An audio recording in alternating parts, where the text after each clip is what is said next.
প্রিয় বন্ধু, গুরুই হচ্ছে ভগবানের পরোক্ষ সাকার মূর্তি। গুরু কি না ভগবানের পরোক্ষ সাকার মূর্তি। গুরু ব্রহ্মা গুরু বিষ্ণু গুরুদেব মহেশ্বর গুরুরেব পরং ব্রহ্ম তস্मै শ্রী গুরুবে নমঃ।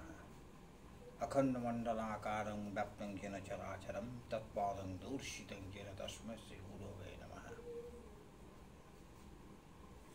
সনাতন হিন্দু ধর্মে গুরুস্থান চরম চূড়ান্ত আসনে আসীন হয়ে আছে।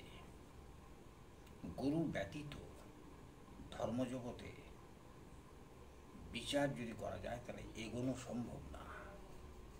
অর্থাৎ গুরুর অস্তিত্ব মানতাই শিষ্যকে পথ দেখাবে। অনেক বিচার করে, অনেক শাস্ত্র অধ্যয়ন করে, অনেক শাস্ত্র চর্চা করে তবে গুরু নির্বাচন করতে হয়।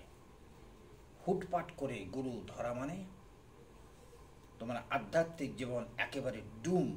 সাবধান, গুরুকরণ জাতভাবে করো না, মন নিম্নগামী হবে, তোমার ভূত ভবিষ্যৎ সর্বনাশ।